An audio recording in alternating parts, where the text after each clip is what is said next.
I love that you're empowering women from the inside out. We kind of do it from the outside in. So started studying functional medicine, and honestly, like, my mind has been totally blown, and I'm like, why don't we learn this in school? Yeah. How much of it do you really think is diet related?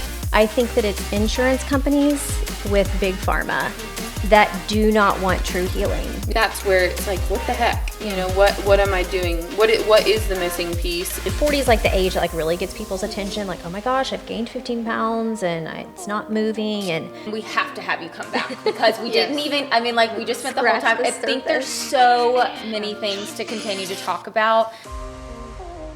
Welcome to Fill and Tell, where we spill the tea on all things aesthetics. We're your hosts. I'm Megan. And I'm Lauren. We're here to give you the inside scoop on what goes on behind the treatment room door. From filler to facelifts, skincare to aesthetic secrets. We're taking you behind the scenes of the industry with unfiltered conversations, expert insights, and maybe a little gossip along the way.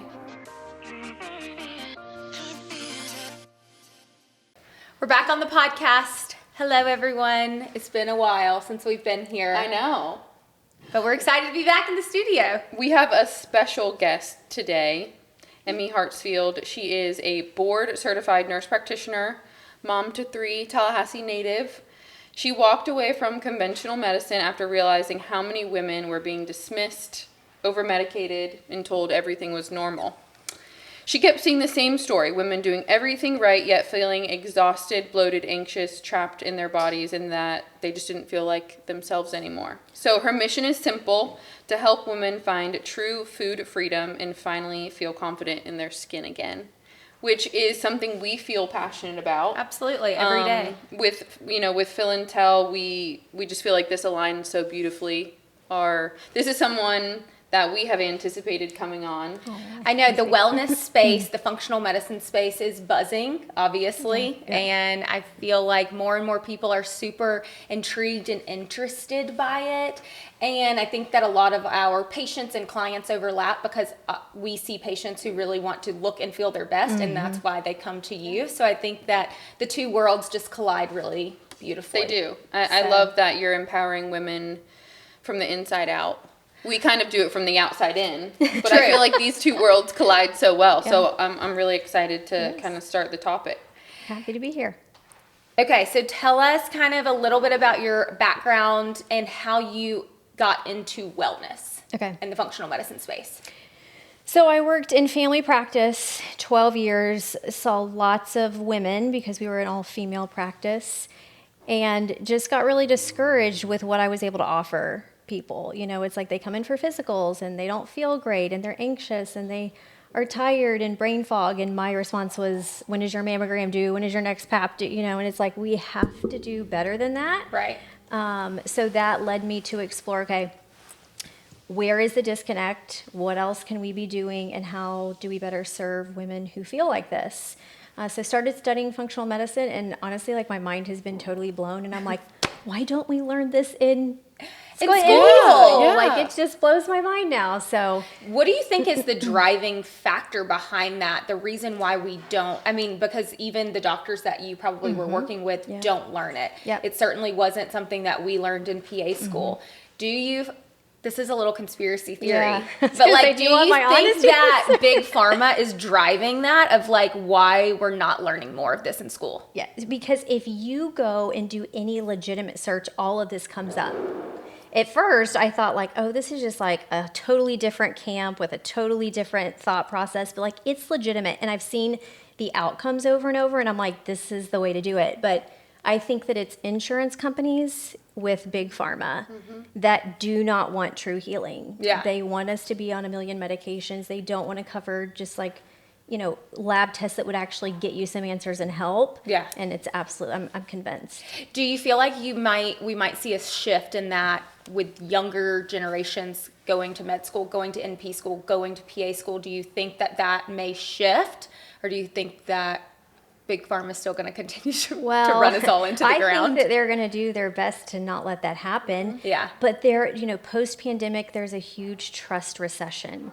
And people are really thinking about, okay, what are we doing? What is the idea behind this? Like, who's driving it? So I think there's a lot of questions that are starting to be asked and different ways of thinking. And just in the women that I work with, when they get incredible results and they're like, oh my gosh, I have to tell you, like, this is a totally different way of doing things. And I think the more people like branch out and shout it from the rooftops, we have a chance of achieving that. Changing it, yeah. Yeah, I feel like more people are advocating for themselves. I don't know if that's from the pandemic or like Instagram having a platform to be able to speak more, but we definitely are getting to a point where people are very well educated, whether that's good or bad. Good or bad educated. I love when some of our patients come in and they have a level of education yes. versus not knowing anything, but that can also be a detriment.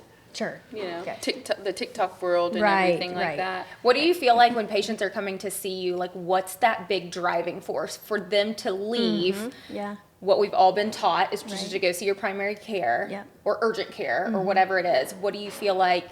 What are they coming to you for? Like a common story that you hear often. So it's usually, I've tried everything and nothing's working. So, the definition of insanity, like continuing to do the same thing over and over and expecting a different result.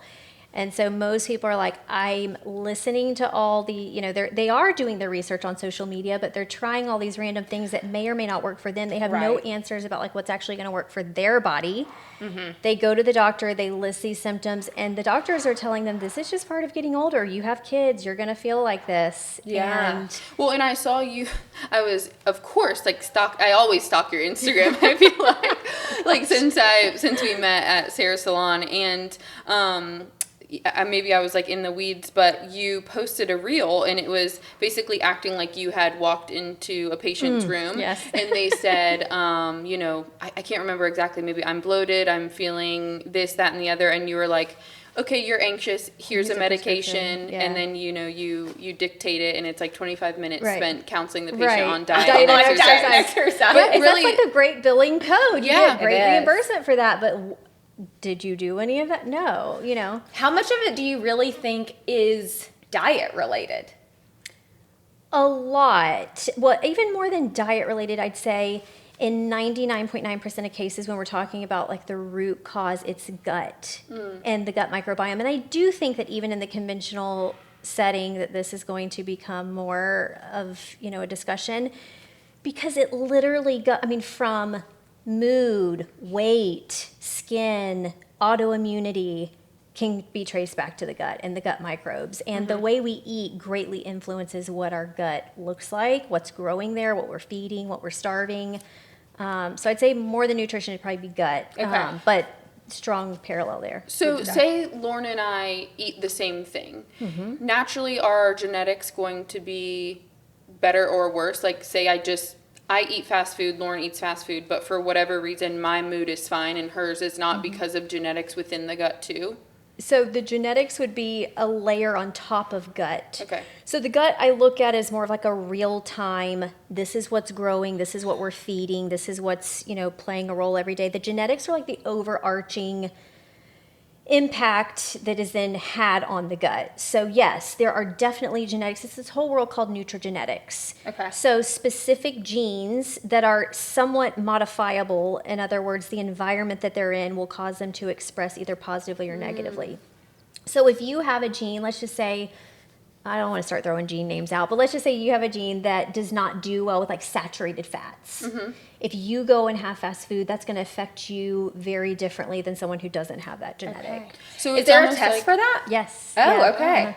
Yeah, you asked me if I have done the methylation gene test, right? Right. And that was for anxiety and depression? Yes. Oh, yes, because isn't there something, now tell me because I don't know, people who can't, is it Methylate. prostate or Methylate. methylate? Right. And those are the people who can't, is it that Vaccines. folic acid? Does that Yes. have something to do with Yes. that? Yes. And does that have to do with postpartum as well? Yes, 100%. Okay, Yes. talk more about that. Okay. I'm passionate about methylation because I have a personal story with this. Yeah. So methylation, think of it as like it is the on-off switch. So it can turn genes on and off, neurotransmitters, your liver detoxifying. If you don't have methyl nutrients, which are the B vitamins, Okay. you can't perform that process easily.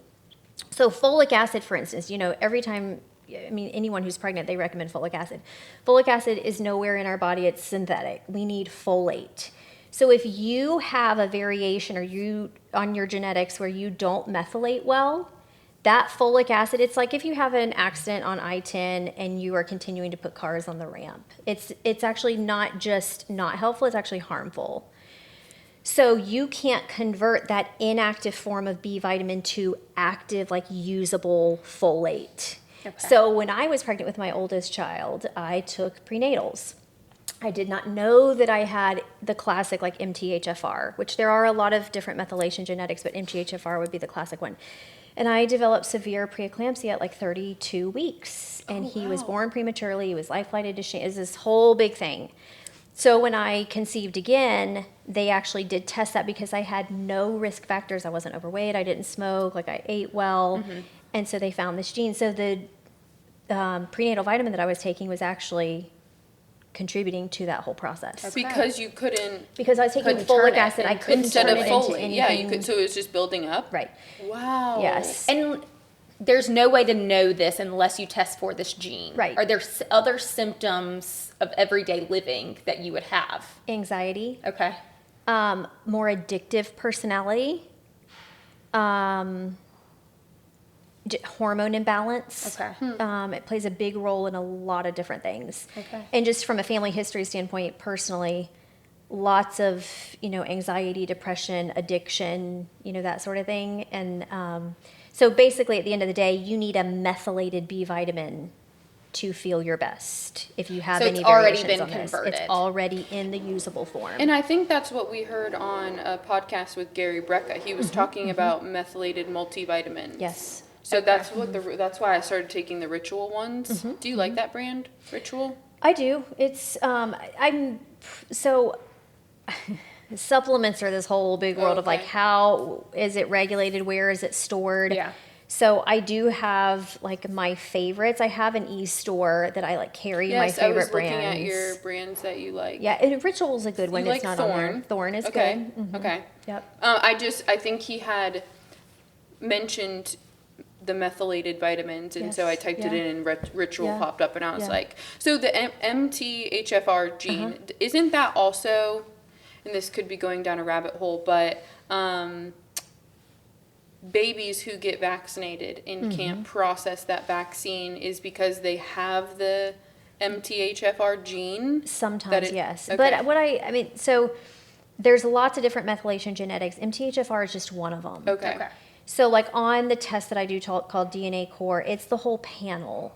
So a lot of times we'll see like MTHFR might not be positive, but some of the other ones, and 85 to 90% of those tests that I run, there's variations on those genetics. Okay. There's a very large portion of Americans that do struggle with methylation.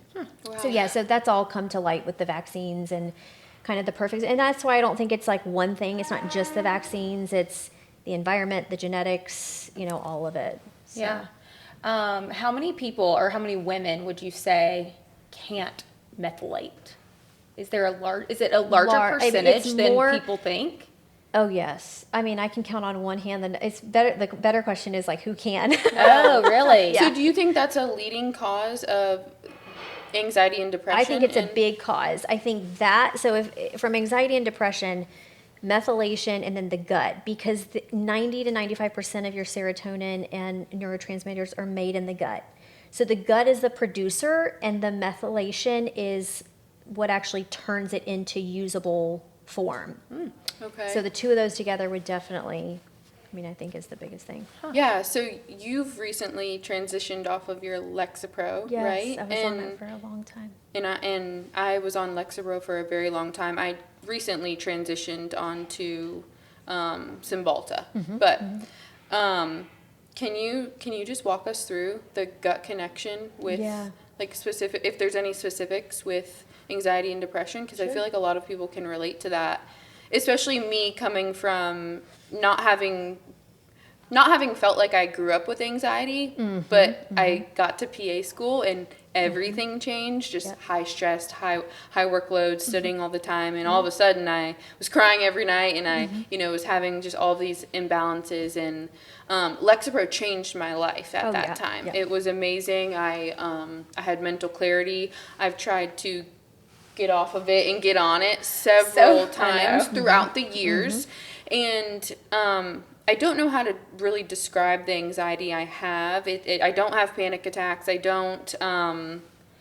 I just am a little, maybe a lot more high strung. I don't have patience. I just function better on it. I mean, how would you describe it? Well, watching you come off of it so many times. When you're and it could just be a rebound. Obviously, you've done it well with your doctor, trying to taper. But when you find, I think when you finally, it's all gone. It's very low energy, can't get tasks done, not motivated to do stuff. Okay. We've got, we really took this year and just decided to do 1 million projects. And I'm like, Megan, are you going to do anything today? Yeah. So anyways, yes, that's my and then my and background. then being like, okay, well, I have to get back on it now because I can't I can't do the job that I need to do off of it. Yeah. So I wish that I could be off for no other reason than I wish I could function without it. Sure. But not because I think that it's bad or this or that or I'm a big advocate around mental health. Sure. And if I need it, I need it. But I would love to see a different route for everybody. Yeah. To not be on SSRIs, SNRIs, etc. Yeah. So for me, it was like I started to feel like a slave to it. Like if I forgot it and I went out of town, if we had a hurricane coming and the pharmacy's texting you early, it was like one of those things that just always hung over my head. And so what I always tell people and what I did, you have to look at your gut. So the biggest things would be making sure there's enough good, diverse bacterial strains growing because that's where the neurotransmitter production comes from. And make sure that things like pathogens like dysbiotic bacteria, candida or yeast, parasites, things like that stuff is gone. That puts the gut in a prime, optimal place to actually be able to do what it needs to do. And then once we have that foundation set, then we can start to wean the SSRI. Okay. And I don't like to have people wean it until we've set that in place. Now, what's interesting with what you just said, Megan, is in functional medicine, we always want to sit down and look at a timeline. So it's a lot of time with the patient, but it's looking back through what are the triggers. And a lot of times it's not necessarily bad things. It's good things like PA school or sometimes the birth of a child, things like that is a trigger. A stress response, but not always a bad stressor. It can be a good, happy stressor. And that cortisol spike can damage, for lack of a better word, the gut and the gut lining. That's the cascade of events. Is it chronic high cortisol? Because we obviously all have cortisol daily. Right. And I know that's probably something that you look at on functional testing. Because we're supposed to have cortisol that comes up and down. Right. So do you feel like it's chronically high and it's not coming down? Or what are those scenarios where you're chronically stressed? It would be, maybe you have that acute stressor and then your brain kind of stays stuck in that fight or flight or why do I feel like this? What am I going to do? And it becomes that perpetual chronic stress, kind of like inflammation. Everyone thinks that inflammation is bad. That's our body's natural way of dealing with any insult or injury. It's when it becomes that chronic inflammation that we have problems. So yes, definitely chronic. We need cortisol. Cortisol in and of itself is not, but we need that to function throughout our day. Right. But when it is, spikes and stays high and our body forgets how to come out of fight or flight, that's what leads us to be susceptible to the gut damage and that sort of thing. Do people know when they have chronic high cortisol? I know. I was going to say, I feel like I get peaks of stress throughout the day. Maybe a patient doesn't like her result or whatever happens. Yeah. But at the end of, when I think back on my day, do I feel like I'm way up here? No. But my Oura Ring tells me I am. I was going to say, if you have an Oura Ring, it will tell you. Yes, I don't wear it in the day anymore because it freaks me out. It tells me I have no restorative time. But I'm more so thinking about, our symptoms. We're all, what are the symptoms of chronically high cortisol? I feel like, yes, my job is, I feel like we all have high stress jobs when you're taking care of people. Yep. Think about surgeons who are cutting people open every day. I'm sure my husband is high cortisol literally all the All day. time. Yeah. Attorneys, Yeah. people like that who are really dealing with people's lives. I just think that naturally we have higher cortisol, but what are the real symptoms that we should kind of be aware of? So the first phase would be like trouble winding down, feeling like you're amped up. Okay. Some people would describe that as anxious. Some people describe it as more just like I just can't sit down. I have to be doing something. I have to be touching my phone or, I can't relax. Okay. And then if that stays that way for too long, then we get almost like a burnout situation where you don't wake up and feel refreshed. You're tired when you wake up. You get an afternoon crash. You have lower energy, that sort of thing. So there's different stages of dysfunction. I think that most of our lives as Americans and obviously pretty type A entrepreneurs, we have to have some of that to keep us going. But I think it's important to realize that we do need to train our brain that we can come out of that and have specific times during the day that we do that so that we don't stay in that constant elevated state all the time. Can we walk through some steps? Sure. Yeah. Like if Yeah. you Because I'm thinking about myself. What do I do to wind down? Yeah, I mean, are you first and foremost doing a blood panel or a lab test and measuring the cortisol, and then if it's high, what are we doing from that point? So because it's very viral, trendy right now to be doing these cortisol drinks and all this stuff, but if I could say anything, I mean, whether you have high cortisol or you've gotten to the point of it being low because you've burned it out, we treat that or address it very differently. Okay. So a one-size-fits-all cortisol drink on TikTok is not. I've not seen that yet. Yeah, and it's actually will now. It's detrimental if you treat it the wrong way. Okay. So I use a test called Dutch test. It's the gold standard in functional medicine for looking at adrenals and hormones and everything. So once we identify the pattern and we're looking at the cortisol throughout the day and the circadian rhythm, how it rises and falls, we can really strategically place things to help at different points of the day when we see things being a little bit off. But in general, some of the things that I would tell people would be things like humming. So it's vagus or vagal nerve stimulation. That's what turns on the parasympathetic rest and digest nervous system. So if you're anxious or constipated, these are things that you need to be doing every day. Okay. So humming, gargling, pretty forceful gargling. The vagus nerves runs through the jaw. So when you do that, the vibration stimulates it.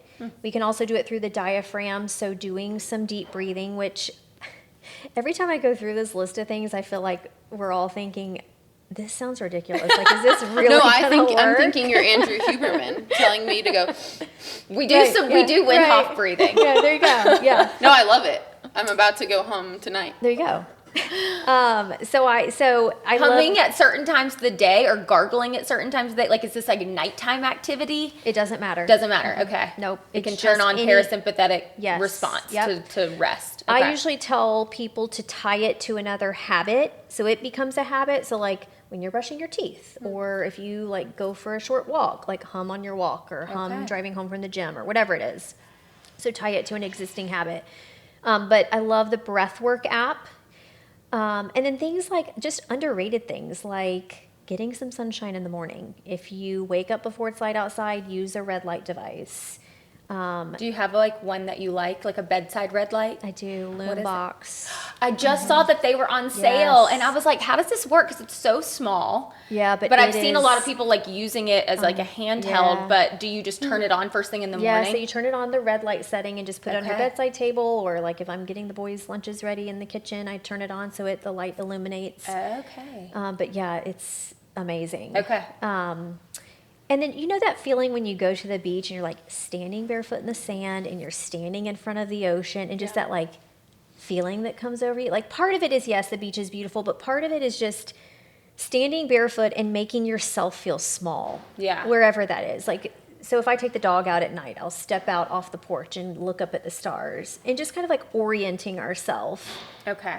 That's great. So Yeah, those are- true grounding. yes, And I grounding. know that word gets used a lot and it's very trendy. But would you say, do you go outside in the morning barefoot and sunlight, sit in the grass? Grounding. Okay. She's like, what are you talking about? Well, some people get crazy like that. No, I do get if morning light. If that works for you and that fits in your routine, I mean, that's very beneficial. But I also like want it to be practical, and I don't want to tell you to do something that I am not going to do or like can't do. So we need to, but I do like if, taking the dog for a walk, trying to do it outside, or like instead of walking on the treadmill in the gym, like walking outside and, just being more intentional with that. So do you believe in morning routines, nighttime routines, like things to help you get your day ready or things to help you unwind? Yes. I mean, do you have any specific things that you do in the morning or the night? Probably not. I mean, the morning, I do like to make sure that I have a little bit of time before all the kids are awake. Going back to like the high cortisol, we don't necessarily want to dump caffeine in on an empty stomach. And I'm like drinking caffeine in my bed before I even hit the ground. She does. Well, just have a little bit of nut butter or something with it, like something to. I could do a peanut butter coffee in the morning. There you go.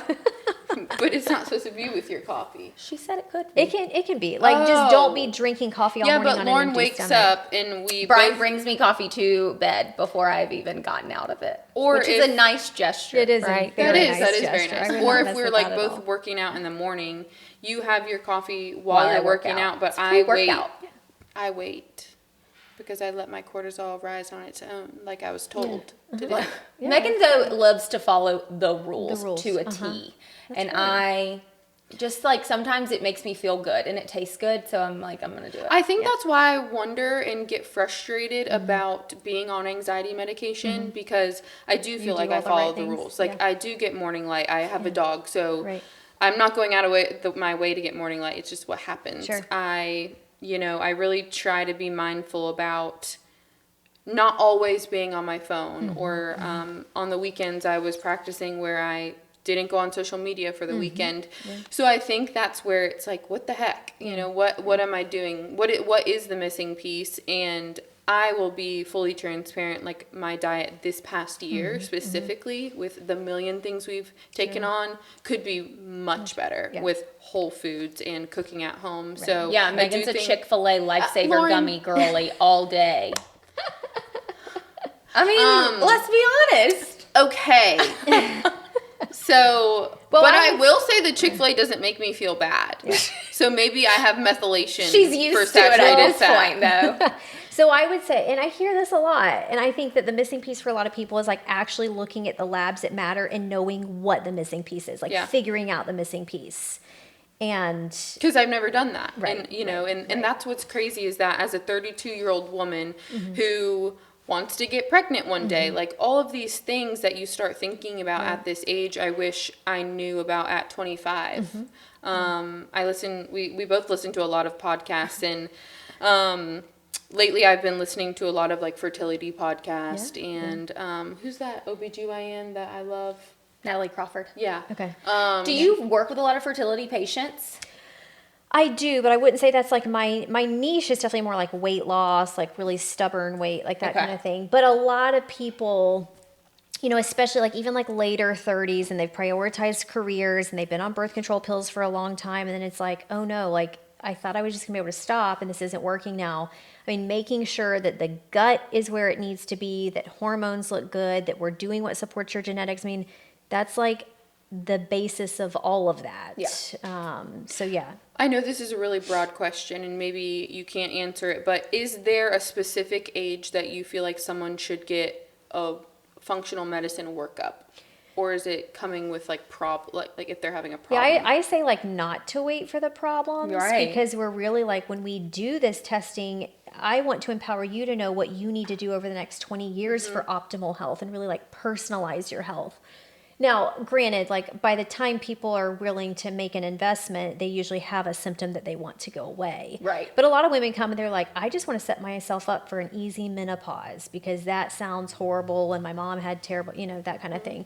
But I would say if there's like a magic age, it'd be early to mid 30s, like definitely by 35.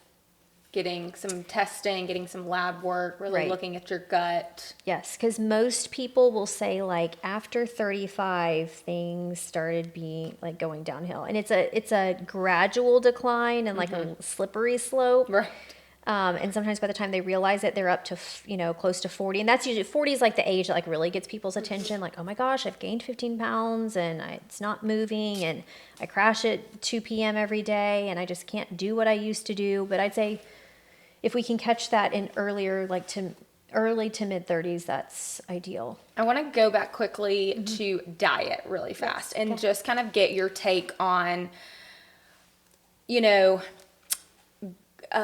organic versus non-organic, grass-fed versus your, conventional, regular grocery store beef. Like what is, because sometimes I feel like I will be eating some organ meat if it's going to help, but so what's real, like where are you telling your patients to really focus their, when they're buying their groceries, how to do that in their diet? So some of it depends on what their testing looks like as far as how strict I want them to be and like what they have going on. Okay. But in absence of having any testing, high quality meat is always, I think, number one. What's your favorite?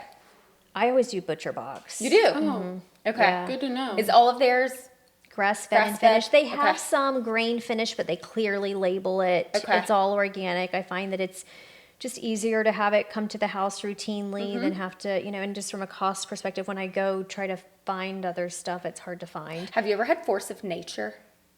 I don't know. It's at Whole Foods. Okay. I randomly heard about it on a podcast and then I saw it at Whole Foods. But they have an ancestral blend that has the organ meat in it. Nice. Do you find?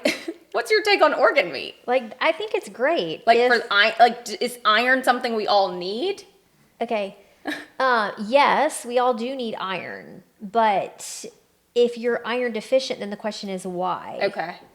And most of the time, it's a gut pathogen that is stealing iron. So when I hear when people tell me that they're taking iron because their doctor put them on iron because their iron was low, I'm like, why is your iron low? Right. They just look at what is it? Is it just basic ferritin? Ferritin or like iron binding capacity, right. that sort of thing. And I'm like, it's almost always a gut pathogen. Okay. And once we get rid of that, the iron really is different. Wow. Of course, like situations where if the patient has hemochromatosis or like iron overload, then Right. iron's not great. But yes, if you can find a way to incorporate organ meat to where it's like palatable and enjoyable for you, great. Am I, I know, like my a husband is super like- beef liver person? No. He freaks out when I bring it into the house. He's like, I'm gonna be able to taste it. It's like, you can't taste it. And then he'll eat it and be like, I can taste it. Oh my Yeah. gosh. Well, I think it's actually a really good blend because I don't feel like I can taste it and Yeah, it I'll tastes have to try really it. normal. Yeah. Yes, it's at Whole Foods. Okay.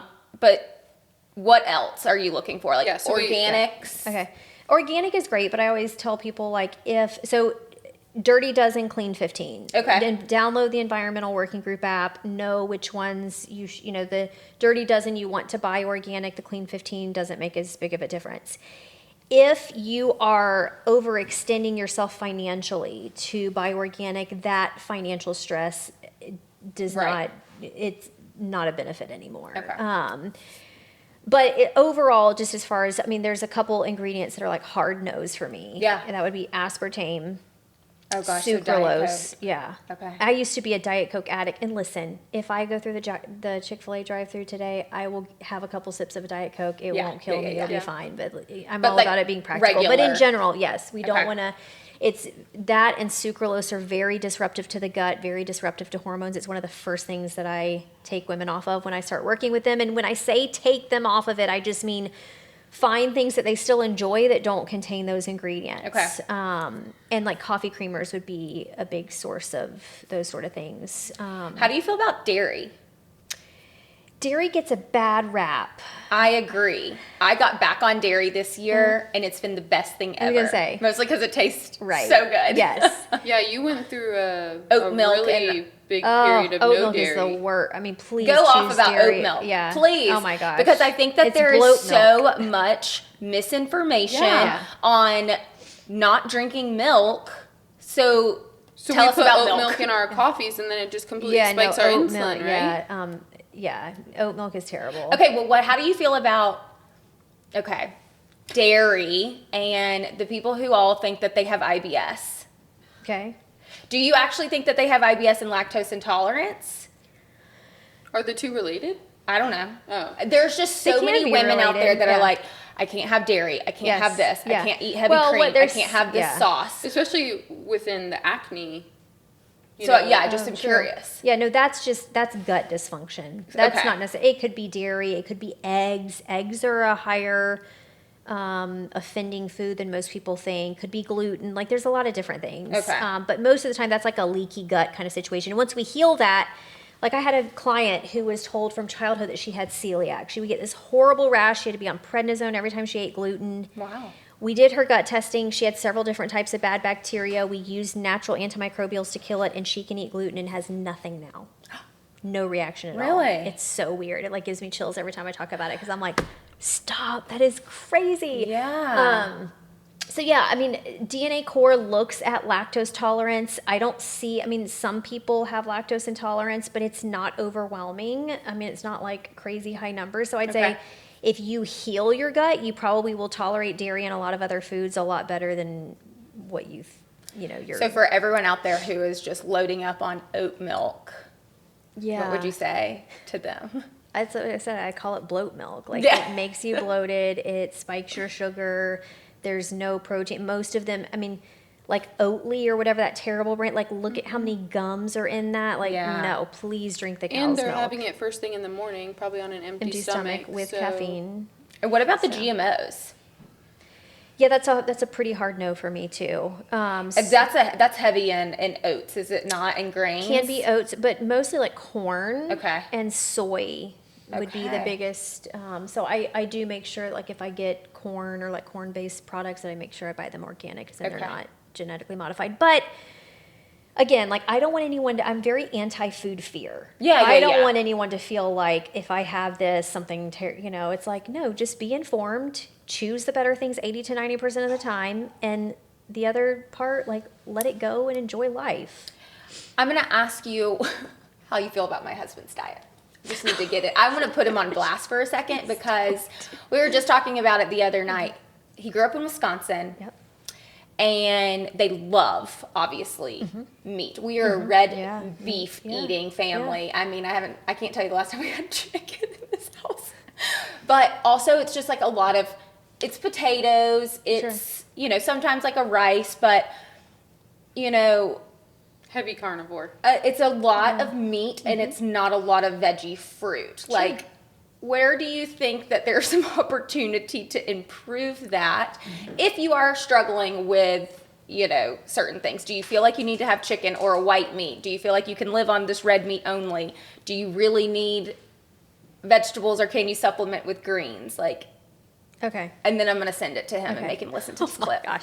Okay, well, it depends on your genetics. Okay, Wisconsin genetics. I don't really know. So red meat can be great. There are some genetics where red meat is not great. Like we really do want more Mediterranean, so chicken, fish, that sort of thing. Do you see that in a just specific subset of people? Is it a It's a- ethnicity? Is it Not necessarily. Okay. It really, there's a gene called ApoE. Oh, I don't- You'll hear a lot okay. about this in the functional world. Yeah. It governs like cholesterol, Yeah. even like neuro conditions like Parkinson's, dementia, things like that.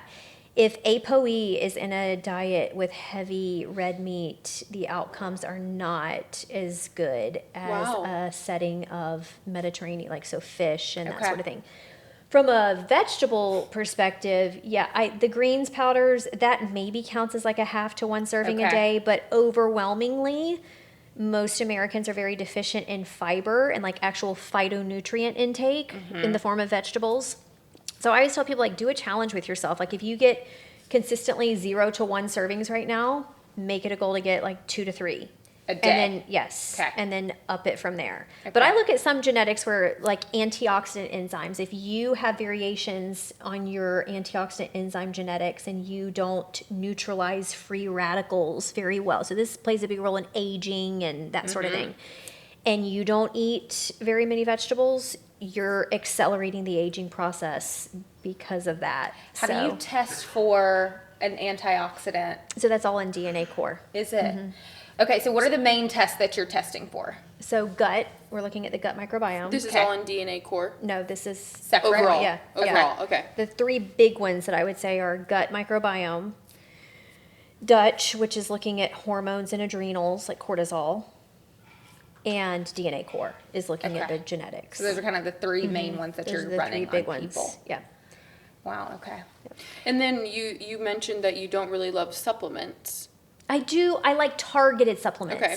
I don't like Instagram told me this could help me with this, or TikTok Yeah. told me, and it's like then you're spending a lot of money and taking a lot of random things that may or may not be what your body needs. So like Like the Symbiotica pouches that I'm taking right now. what is it? It's, I mean, I know Symbiotica, but vitamin C and glutathione. yeah. I mean, those are helpful. We don't know, but Right. we don't know based on what you're Right. telling me if Yes. I'm even going to have a positive reaction to those based on my genetics. Right. okay, Based so what on my it gut sounds like is microbiome. Megan and I are going to come do some hormone Testing. testing and some gut Figure out what you testing. need. And Because some what I'm brain- hearing from you is that, like, no matter what your diet is, whether it's good or bad, we really don't know how it's affecting you unless we do tests. Right. I mean, just Yes. like Brian, you know, people could argue that a carnivore diet is actually Mm-hmm. great, but based on his genetics, based on his tests and his lab work, it could actually be pretty detrimental, or it could be great for him. Right, It's exactly. all depending on I would how. say we are all deficient in fiber, though. I think. Yeah, Like, yes. for Yeah. sure. And remember that the good bacteria in the gut that keeps us well, that produces these neurotransmitters and that sort of thing, their food source is fiber. So if we aren't eating fiber and feeding them, they're not surviving. They don't survive. And then it's kind of like if you have a forest and you just come in and like brush mow everything. Then you're leaving this environment open for the bad things to thrive, like parasites and yeast and the bad bacteria. And guess what? They love to eat sugar, Yeah. fried food. And so they send that connection to your brain all day long. I mean, I always tell people, like, if you crave sugar, you crave bad stuff, like that's almost always the gut microbes screaming to be fed. Yeah. So, On the same topic of diet, then, I want to touch on alcohol okay. and like what you counsel your patients when it comes to alcohol, or how you counsel them on how to consume, if to consume at all. Be totally honest. I will. I'm a wine drinker. Yeah, Lauren's gonna call me out for eating Chick-fil-A. Well, I just said it every night. I I'm tell about, her like, not one to glass drink- of wine. Yeah, and I told her I know she we needs were to on cut back. FaceTime last night, and I was having wine, and I wouldn't even do it on FaceTime because I knew she was going to say I something. knew it because I saw it in your teeth, and I didn't call you out. You didn't even have contacts in. I had my glasses on. Oh. That's hilarious. So I am, and I Yeah. love it. And only Okay. because, like, I'm not looking for a buzz. I'm not looking for anything other than I think it tastes so delicious. Okay, Yeah. here's. I really feel like it's her humming. You know, like you Right. said, Oh, it is. restorative. It it's her probably humming. is. Okay. She really It's my like. wind There's down. Yeah. chaos. Like sometimes there's 4 kids running around here. Like I totally get why she wants it, but I know that it disrupts our sleep. But I'm not the one to tell her because I'm eating my Right. Chick-fil-A. Right. So Well, okay, so that's those two things. That's a good comparison, because there's not a lot of benefit from alcohol. Yeah. Most women, like, if we do cut it out for a period of time, they're like, wow, I really had no idea how this was affecting me. But it's always a cost benefit ratio, right? I mean, so like with Chick-fil-A or alcohol, what does it look like to maybe not have it every single night? What is a good replacement? I love Apothecary. never It's heard like of that. tinctures, and they have one called Wind Down. So some of it is like our brain just likes the habit of like Right. cooking, holding the wine glass, sipping on something. It's not even the contents. Yeah. But it does affect your sleep. It does perpetuate the, anxiety or that sort of thing the next day. It is, again, kind of going back to genetics, like if your body doesn't detoxify very easily, it's putting a burden in every day. So again, like it's about finding balance. Like maybe we don't eat Chick-fil-A every day. I Maybe don't we do eat it like- every day. I don't eat it every day. or however often it is. Maybe it's like once a week, or so just I always I want to empower the patient to say, okay, this is what I think I can stick to. Let's see how I feel with doing this, and then again, like the cost benefit analysis as far as like, what is worth it for me to. Do you see significant like weight changes or body composition changes with people who cut out alcohol? 1,000%. And if I had someone who was like, oh, I don't know why I can't lose, we're doing the testing, that sort of thing, and alcohol is a daily part of the equation, it's absolutely a factor. Okay, cool. yeah, What do you feel like? I know we're like running out of time and we're going to wrap it up, but then we have to have you come back because we didn't even, I mean, like we just spent the whole Scratch time. the I think surface. there's so many things to continue to talk about. Diet is a huge one. Like we're super interested in that as well. But like, what's one final thing that if you could tell our audience anything as it relates to what we've discussed today? Diet, genome or gene testing, gut testing, like what's a thing that you would want to leave them with? That everybody is different.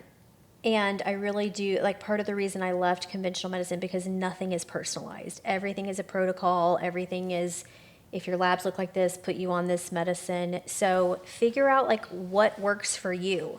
And it's fun to like sit down and go through like the general questions and things like that. But until you see what's going on in your body, have that data, and then it makes it a lot easier for you to actually make those changes when you see like, okay, this is actually what my body is telling me right now. Yeah.